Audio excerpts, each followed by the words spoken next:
Okay, let's continue tayo sa ating second video na, okay? Second video clip na tayo, okay? So, dito tayo sa ating daily bread na. So, susunod na natin yung daily bread, okay? Alright, daily bread, no? Ang ating daily bread, Proverbs 3:5-6, Philippians chapter 4, verse 13, okay? Babasahin na natin yung dalawang magkasunod para maalis na natin, okay? So, dito tayo sa ating day 27, no? Sa ating May 27, the Holy 20,026, no? The Holy Fifth month of the year 20,026, May 27, okay? Holy Spirit, infuse me today with your inner strength so that I will be ready for anything you want me to do, no? I let you manage me and my day as I joyfully depend on you throughout the day, expecting you to guide, to enlighten, to reprove, to teach, to use, and to do in me and with me what you desire, okay? Proverbs chapter 3 verse 5-6, Philippians chapter 4 verse 13 to 17, okay? Yan ang ating binasa, no? Let me read it for the second time, no? Holy Spirit, infuse me today with your inner strength, no? Lakas, no? So that I will be ready for anything you want me to do. I let you manage me and my day as a joyful depend on you throughout the day, expecting you to guide and enlighten me, to reprove, to teach, to use, and to do in me what you want me to desire, no? Okay? O naman gusto niyang gawin sa atin, okay? So, basahin natin sa Tagalog version, no? Tagalog version. Day 27, no? Ikadalawamput-pito na araw, no? Banal na Espiritu, bigyan mo ako ngayon ng iyong panloob na lakas upang ako ay maging handa sa anumang nais, no? Mong gawin ko, no? Hinayaan kitang pamahalaan ako at ang aking araw habang ako ay masayang umaasa sa iyo, no? Sa buong araw umaasa na iyong gagabayan, liliwanagan, sasawayin, tuturuan, gamitin at gawin sa akin ang sa akin ay gusto mo. Siya naman, no? Yung kanyang desire, no? Anong plano niya sa atin? Let me give it to it. Surrender to him, okay? Ang sabi, basa ulit sa Tagalog version, no? Day 27, ikadalawamput-pito na araw, no?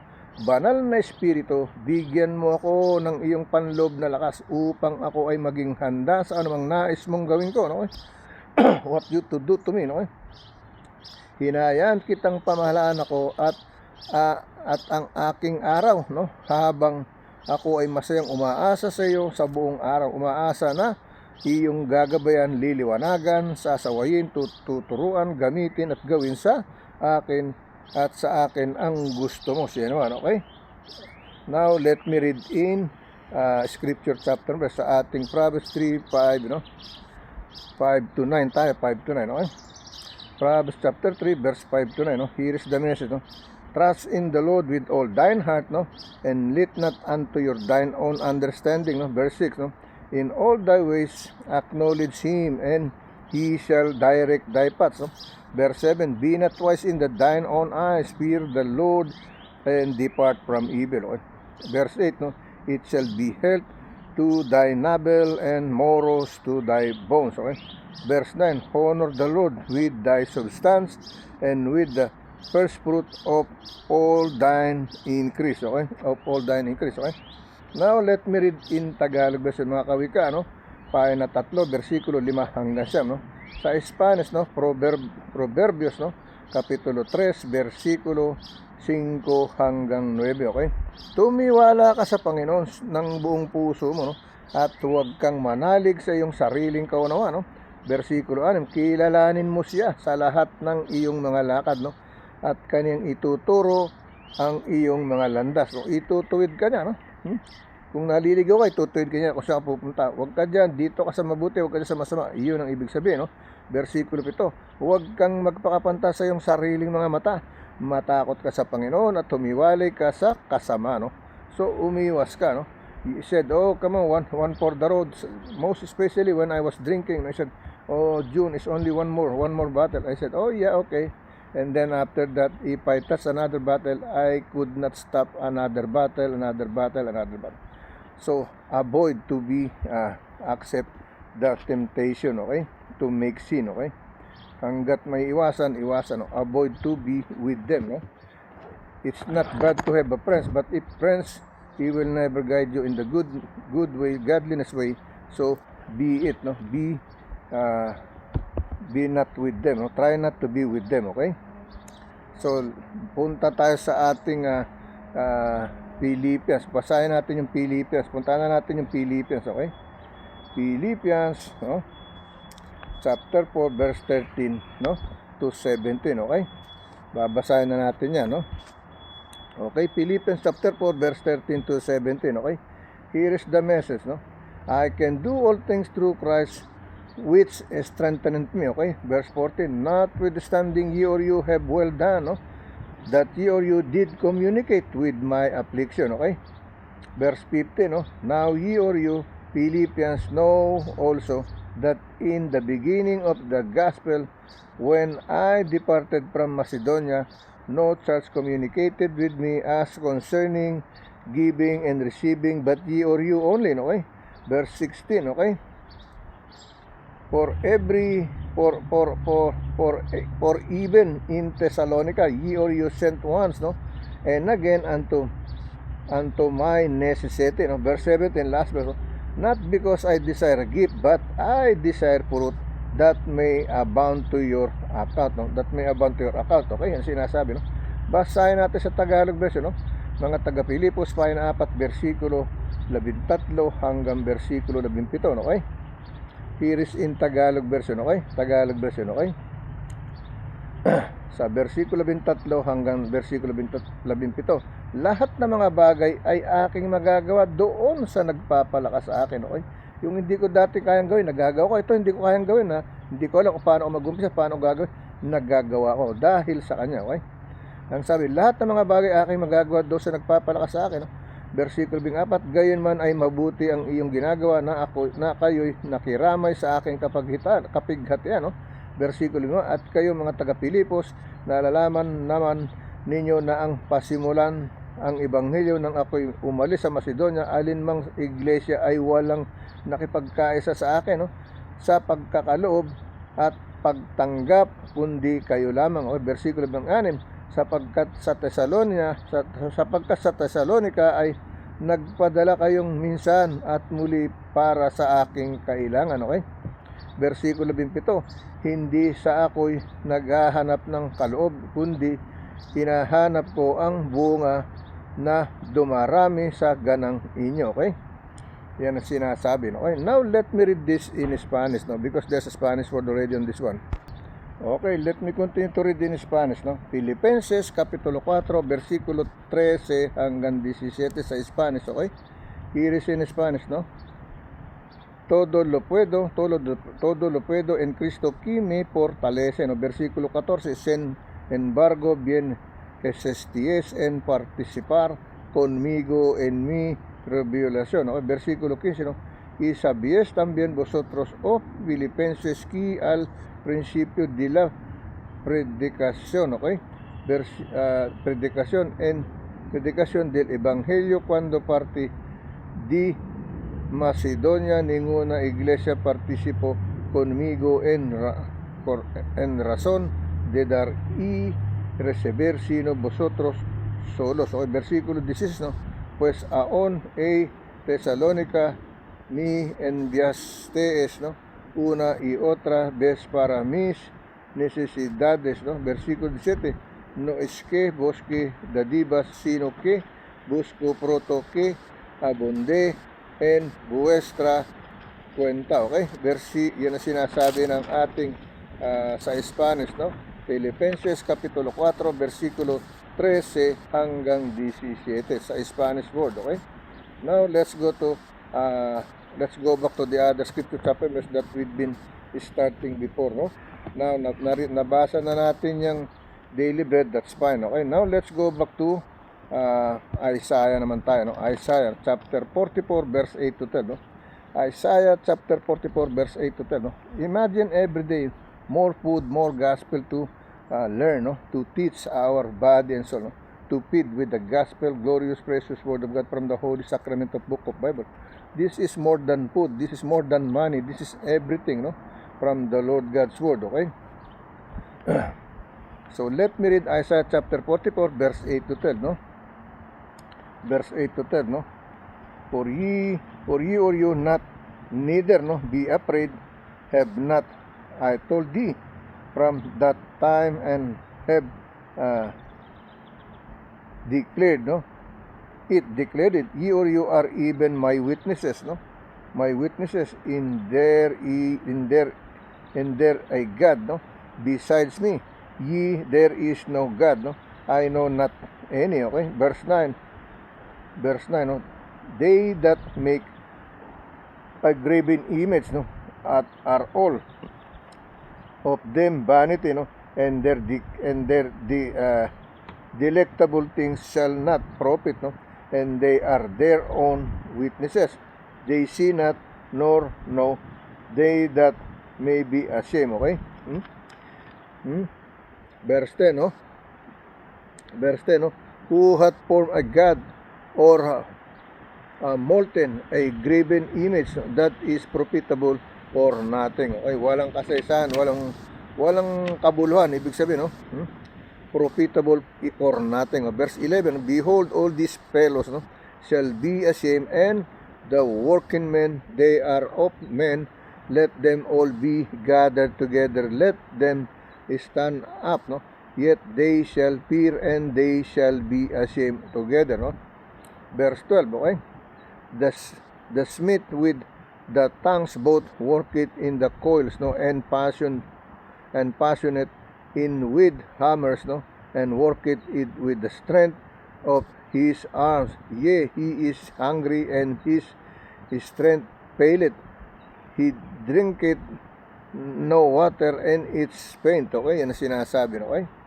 So, punta tayo sa ating ibang scripture chapter. Let's go to another Isaiah, no? Isaiah chapter 55, verse 9 to 13, okay? Isaiah chapter 55, verse 9 to 13, okay? Here is the message, no? For as the heavens are higher than the earth, no, so are my ways higher than your ways, and my thoughts than your thoughts, no? Verse 10, no? For it is the rain cometh down, and the snow from heaven, and returneth not thither, no, but watereth the earth, and make it bring forth in bud, that it may be give seed to the sower, and bread to the eater, no? Verse 11, no? So shall my word be that goeth forth out of my mouth, it shall not return unto me void, but it shall accomplish that which I please, and it shall prosper in the thing whereunto I sent it. Okay, verse 12, okay? Verse 12. For ye or you shall go out with joy, no, and be led forth with peace, no. The mountains and the hills shall break forth before you into singing, and all the trees and the plant shall clap their hands, no. Okay? Verse 13, last verse, no. Instead of the thorn shall come up the fir tree, and instead of the briar, briar, no, shall come up to the myrtle tree, and it shall be the Lord for name, no, for an everlasting sign that shall not be cut off, no? That shall not be cut off. Okay, basahin natin sa Tagalog version to, no? Isaiah, no, pahina 55, versikulo 9 hanggang 13, no? Sa Spanish, no, Isaiah kapitulo 55, versikulo 9 hanggang 13, no? Now let me read in Tagalog version. Sapagkat kung paanong ang langit ay lalong mataas kaysa lupa, gayon ang aking mga lakad, no? At lalong mataas kaysa inyong mga lakad, at ang aking mga pag-iisip kaysa inyong pag-iisip. Okay? Excuse me, no?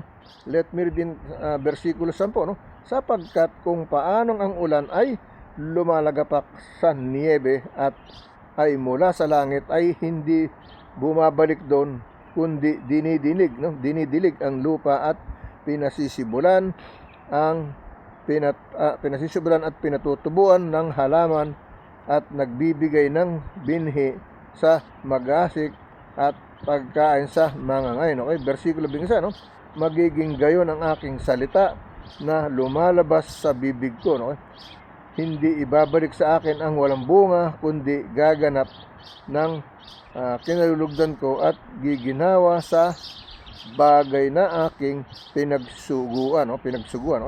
Versikulo 22, sapagkat kayo nagsisilabas na may kagalakan at papatnubayang may kapayapaan, ang mga bundok at mga burol ay magsisibulas ng pag-awit sa harap ninyo at ipapakpak ng lahat ng mga punong kahoy na sa parang ang kanilang mga kamay, yung mga dahon. Okay? Versikulo 23, kahalili ng tinik ay tutubo ang puno ng abito at kahalili ng dawag ay tutubo ang arayan, at sa Panginoon ay magiging pinakapangalan, pinakawalang hanggang tanda na hindi mapaparam, hindi mapaparam, hindi mawawala, ibig sabihin, alright, it says here, instead of the thorn shall came up, the fir tree, and instead of the briar, shall come up to the myrtle tree, and it shall be to the Lord for a name, for an everlasting sign that shall not be cut off. That shall not be cut off, hindi mawawala. Okay? Now let's go to read another scripture chapter. Let's go to Matthew. Okay? Sa Matthew na tayo ngayon. Matthew. Okay? Matthew chapter 17 verse 5 to 9. Matthew chapter 17 verse 5 to 9. Here is the message.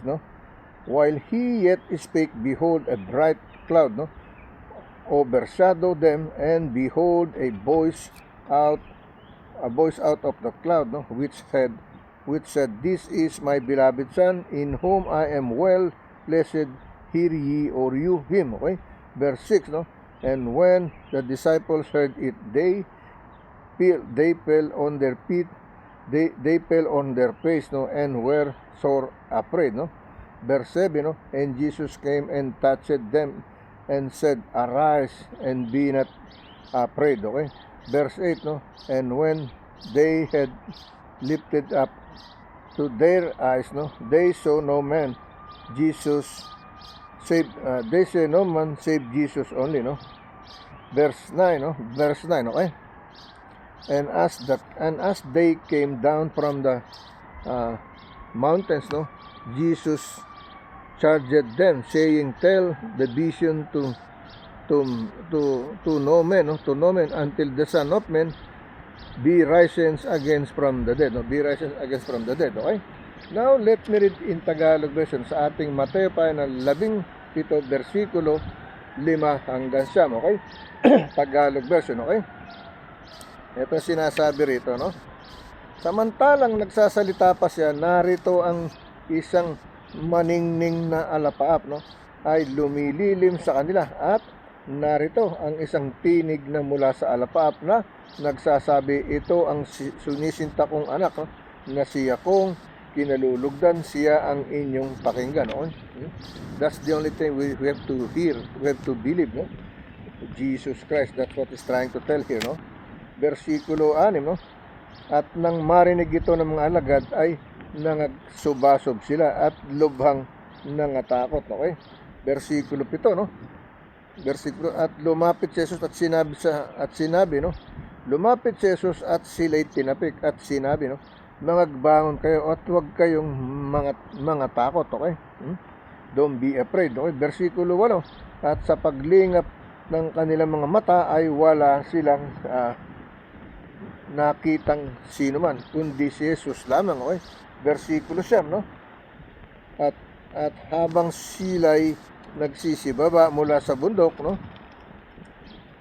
ay inutos sa kanila ni Jesus na nagsasabi, huwag ninyong sabihin kung kaninong mga tao ang pangitain, hanggang sa ang anak ng tao ay ibangon sa mga patay. Yan ang sinasabi, yan ang habili niya. But pero wala nakatis, sinabi pa rin. Yan ang buhay. Sinabi, don't tell them, but they cannot stop not to tell them, so they want to prove him as a witness. So they tell them. So that is life. That is a natural life. You cannot stop people when they want to say something, if it's true or bad, whatever. Now let me read this in Spanish. Okay? Okay, let's continue to read in Spanish, no? Mateo Kapitulo 17, versikulo 5 hanggang 9, no? Okay? Here is in Spanish, no? Mientras él aún hablaba una nube de los cubrió, ¿no? Y aquí una voz desde la nube que decía, ¿no? Este es mi hijo amado y quien tengo complacencia en el oído, ¿no? Versículo 6. Al oír esto, los discípulos sí prostraron, ¿no? Prostraron sobre sus rostros y tuvieron gran temor, ¿no? Gran temor, gran temor, ¿ok? Versículo 7, ¿no? Entonces Jesús se acercó y los tocó y dijo, levantaos y no temáis, ¿ok? Temáis, ¿ok? Versículo 8, ¿no? Y alzando ellos, ¿no? Y alzando ellos los ojos y nadie vieron sino a Jesús solo, ¿ok? Versículo 9, las versículos, ¿no? Cuando descendieron del monte, Jesús le mandó diciendo, no digáis a nadie la visión hasta aquí el Hijo del hombre, ¿no? Resucite de los muertos, ¿no? De los muertos, ¿no? Versículo, yan ang sa versículo 9, ¿no? Okay? Now, let's go to the other scripture chapter verse, no? Dito tayo sa ating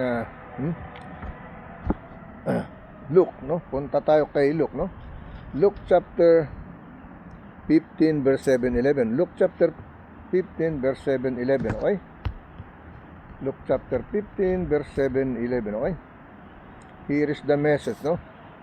I say unto you that likewise joy shall be in heaven over one sinner that repenteth more than over 99 just person which need to repentance. Okay? Verse 8, no? Enter what woman, no? Enter what woman, no? Okay? And verse 8. Oh, and verse 8, either that woman having 10 pieces, no, of silver, if she lose one piece, that not light a candle and sweep the house and seek diligently till she find it. Okay? Ang sabi ng verse 9, no? Verse 9, no? And when she had found it, no, she called it her friends and her neighbors together, saying, rejoice with me, for I have found the piece which I had lost. Okay? Verse 10, likewise I say unto you, there is joy, no, in the presence of the angels of God over one sinner that repented. No? Verse 11, okay?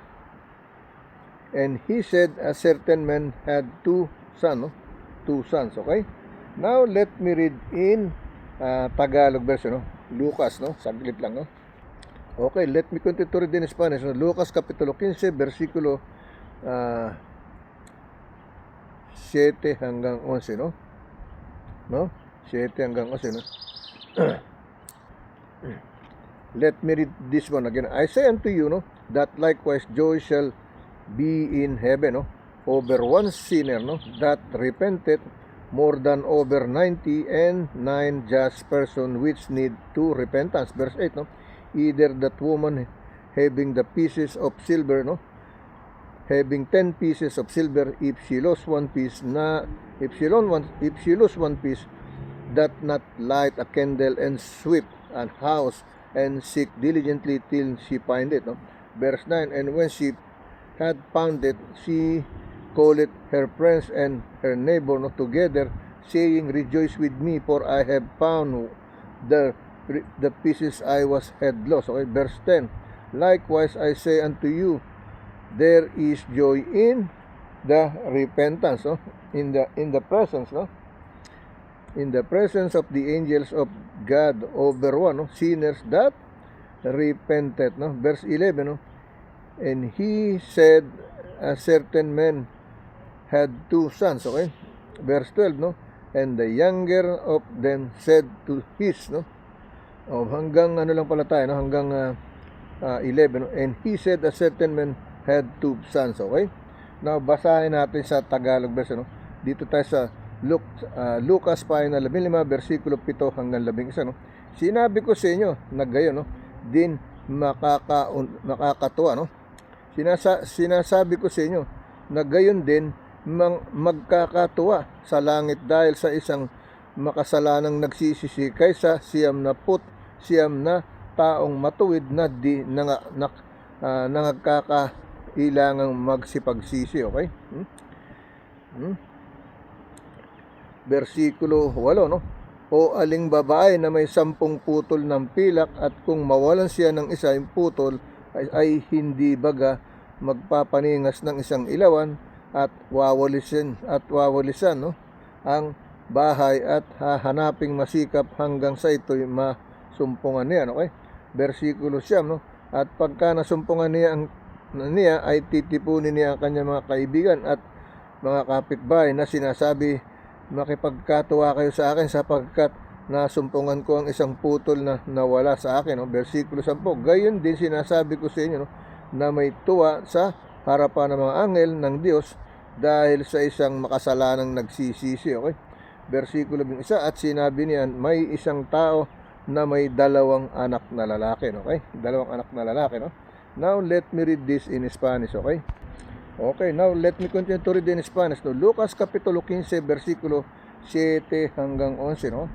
Os digo que así habrá, no, más gozo en el cielo por un pecador que se arrepiente que por 99 justos que no necesitan de arrepentimiento, ¿no? Versículo 8, ¿no? O que mujer, ¿no? O que mujer que tiene 10 dracmas, ¿no? Si pierde una dracma, no enciende la lámpara, ¿no? Y barre la casa y busca con diligencia hasta encontrarla, ¿no? Versículo 9, ¿no? Y cuando la encuentra, ¿no? Y cuando la encuentra, rione y sus amigas y vecinas diciendo, gozaos conmigo porque he encontrado la dracma que había perdido, okay? Yan ang sinasabi sa Spanish, no? Now, let's go to the other scripture chapter verse, no? Dito ngayon tayo sa John, no? John chapter 10, verse 27-21, no? O 31, no? John chapter 10, verse 27 to 31, no? Here is the message. My sheep hear my voice and know them, and they follow me, no? My sheep hear my voice and I know them, and they follow me. Verse 28, I give unto them eternal life, and they shall never perish, neither shall any neither shall any man pluck them out of my hand, okay? Verse 29, my Father which give them me, no? My Father which give them me is greater than all, no? And no man is able to pluck them out of my Father's hand, okay? Yan ang sinasabi, no? Verse 30, no? I and my Father are one. I and my Father are one, okay? Verse 31, then the Jews took up a stone against to stone him, okay? Yan ang sinasabi, no? Let me read in Tagalog version, no? Sa ating 1 pahina 10, versikulo 3 talata 27 hanggang 31, okay? Dinirinig ng aking mga tupa ang aking tinig at sila'y aking nakikilala at sila'y nagsisisunod sa akin, okay? Versikulo 28, no? At sila'y binibigyan ko ng walang hanggang buhay at kailan may hindi sila malilipol at hindi sila aagawin ng sino man sa aking kamay, okay? Versikulo 20, versikulo 20, no? Ang aking ama na nasa kanila ay nagbigay sa akin ay lalong dakila kaysa lahat at hindi sila maaagaw ni naman sa kamay ng ama, okay? Ang sabi ng versikulo 28, at sila'y binigyan ko ng walang hanggang buhay, no? At kailanman hindi sila malilipol at hindi sila aagawin ng sino man sa aking kamay. Okay? Versikulo 28, ang aking ama na sa kanila ay nagbigay sa akin ay lalong dakila kaysa lahat at hindi sila maagaw ni naman sa kamay ng ama. Versikulo 30, ako ang ama ay iisa, no? Jesus Christ and the Father is one. It said, no? Ako ang ama ay iisa, no? Verse 31, nagsidampot uli ng mga bato ang mga Hudyo upang siya'y batuin. Okay? Yan, ganun siya binabastos ng mga nagdaang panahon. Okay? Now, let me read in Spanish. Okay? Okay, let me continue to read in Spanish. No, 1 Capítulo 10, versikulo 27 hanggang 31. No?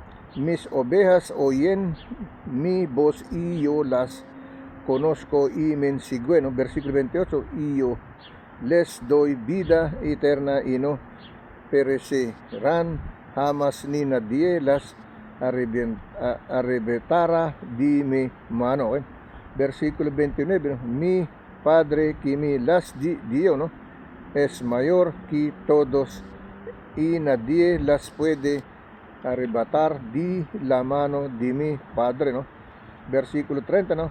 Yo y el Padre uno somos. ¿No? Versikulo 31, entonces los judíos volvieron a tomar piedras para apedrearle, no? Driarle, okay? Yan ang sinasabi, no? Okay? Alright, now let's go to the another scripture, no? Baka makakahabol pa tayo ng isa pa bago tayo magpangatlong video, okay? Dito ulit tayo sa John, no? John chapter 14 verse 1 to 5, no? John chapter 14 verse 1 to 5. Let not your heart be troubled, no? Ye or you believe in God, believe also in me, okay? Verse 2, no? In my Father's house are many mansions, no? If it were not so, no? I would have told you I go to prepare a place for you, no? Verse 3, and if I go and prepare a place for you, I will come again and receive you unto myself, that where I am, there ye or you may be also. Okay, verse 4, and whether I go ye or you now, and the way ye or you now, no? Verse 5, Thomas said unto him, no, Lord, we know not whither thou goest, no? And how can we know the way? Okay? Yan ang sinasabi, no? Basahin natin sa Tagalog version, no? 1:14, versikulo 3, talata 1 hanggang 5, no?